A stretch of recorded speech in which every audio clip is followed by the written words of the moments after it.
1, 2, 3. Halo teman-teman.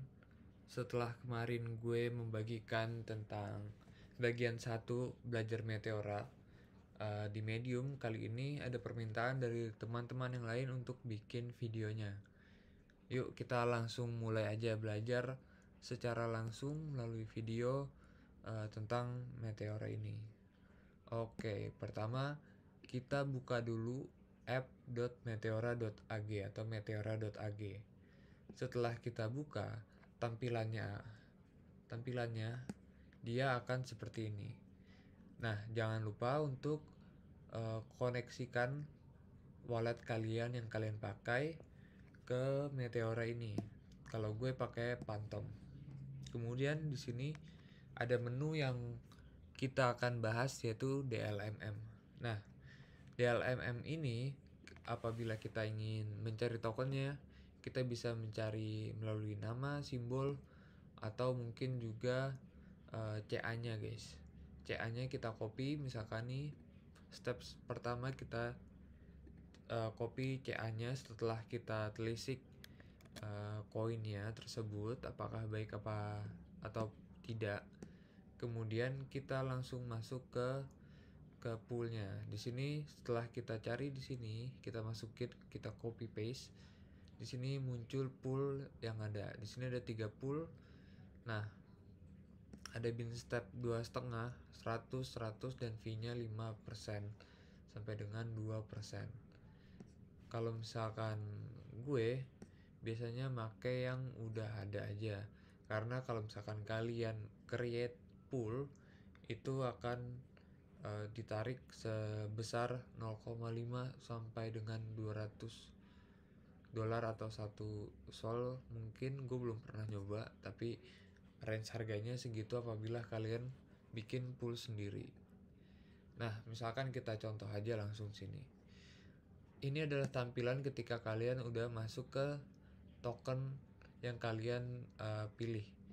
Di sini ada bin step atau kotak harga yang udah gue jelasin sebelumnya. Base fee ini adalah fee ketika user swap within your position. Artinya di dalam bin step itu kalian akan dapat 5%-nya. Max fee-nya ini ketika user juga sama nge-swap di harga kalian. Ini mungkin ketika keadaan lagi gacor-gacornya atau transaksinya juga lagi gacor-gacornya. Protokol fee ini pajak buat mereka. Dynamic fee-nya ini juga kurang lebih sama kayak gitu. Artinya di bawahnya ini kalian akan dapetin community build tools. Di sini kalian akan bisa cek PNL atau point tracker kalian. Kemudian di bawahnya nih ada DLMM profit analysis. Nah, kalau misalkan kalian dapat dari teman kalian atau dari grup lainnya, di sini juga kalian bisa langsung masuk ke text screener. Jadi nggak perlu copy paste lagi. Ini langsung bisa dipilih. Ini ada pilihan banyak ya. Kemudian ada trading platformnya juga banyak, lumayan. Nah, kemudian selanjutnya di sisi sebelah kanannya kalian akan melihat your liquidity. Nah, di sini ada current pool price-nya 0, sekian sol per cake, sol per token. Kemudian di sini di bawahnya terdapat total liquidity, atau artinya semua likuiditas yang kalian tanamkan. Kemudian di sampingnya ada fees earn atau dalam kurung claim. Ini artinya ketika kalian sudah ngeklaim swap fee yang ada di bagian bawah sini. Jadi langsung aja kita mulai. Nih, kalau misalkan kalian sudah open position, kalian akan terbaca posisi kalian di sini. Nah, di sini adalah unclaimed swap fee yang artinya masih ditradingkan. Jikalau kalian ingin ngeklaim, nanti ada pilihannya. Kemudian selanjutnya di bawahnya ketika kalian sudah open posisi, kalian bisa lihat posisi kalian di your position di pilihan pertama ini. Di sebelahnya ada add position. Nah, di sini kalau aku pakai liquidity slippage-nya 10% biar kita bisa nangkep harganya itu masih dalam range. Kemudian kalau aku matiin autofill-nya, karena kalau akan dinyalain dia akan otomatis terbagi dua. Dia akan otomatis terbagi dua.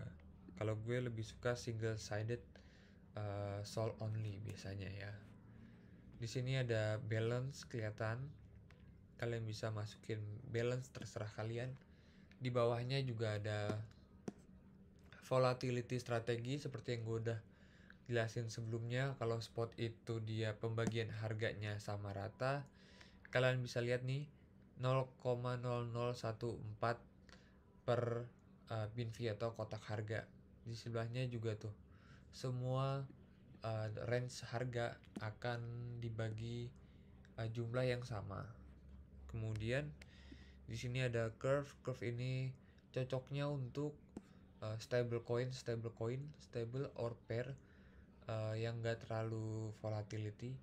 Kemudian bid ask ini seperti yang gue jelasin, ketika dia harga makin turun, pembelian token kalian akan lebih banyak. Misalkan di sini cuman 0,0.582, kemudian ketika dia maju ke sini atau paling atas di range paling kirinya, dia akan beli token tersebut di 0,002 sol per token. Jadi makin turun makin ngedam, makin kita nge-swap dari sol ke token. Nah, untuk single sided sol only, kalian untuk mencapai full range yang disediakan, kalian bisa masukin max price-nya ini 0. Nanti otomatis dia akan terswipe tersendiri. Kemudian 6 bins ini seperti yang dibilang jangkauan harga atau range yang kita bikin. Nah, kalian bisa lihat di sini kalau misalkan lebih dari 69 dia akan terbagi dua liquidity position. Ya. Kemudian di sini kalian bisa berarti dikurangin misalkan 80, 67 oke lah. Nah, berarti range kalian ada di angka segini guys. Untuk bid ask ya, coba kita buka chartnya, kita buka USD per sol, kita bisa lihat di sini, kita cocokin dia 412 berarti kurang lebih 412 ada di angka sini ya. Nah, ini range atasnya ya. Kemudian range bawahnya ada di 5254. Kita cari lagi 25222. Oh, ada di bawah sini banget. 25.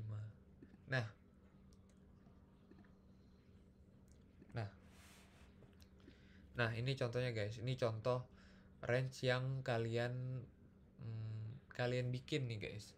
Ini kalau misalkan 6 binsnya 69 itu full range.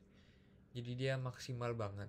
Nah, keuntungannya adalah kalian bisa lebih aman, tidak akan terkena atau kurang resiko ketika kalian menghadapi impermanent loss.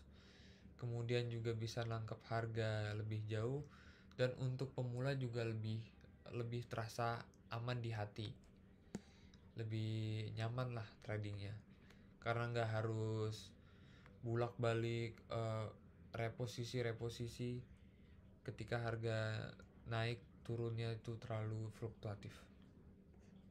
Nah, misalkan kalian pengen sempitin lagi range-nya nih, kalau misalkan ini gede, dia berarti kalau misalkan kalian mau dapat profit gede, dia harus ke sini dulu, dia harus ke bawah banget, ke range kirinya. Kemudian dia harus mendapatkan momentum untuk bounce back kira-kira sampai dengan entry kalian, atau lebih dari entry kalian kali 2 itu lebih bagus. Cuman kurangnya adalah karena range kalian itu terlalu besar. Apabila kita mengharapkan pullback sampai dengan all time high yang baru, itu rasa-rasanya cukup susah, apalagi kalau misalkan koinnya itu kurang ngetrend. Jadi itu harus dipelajari lagi lebih dalam tentang bagaimana cara menentukan range dan strategi yang kalian akan jalankan. Nah, udah mungkin segitu, udah lebih dari cukup, udah lumayan panjang videonya, mungkin gua akan potong. Ya, sekian.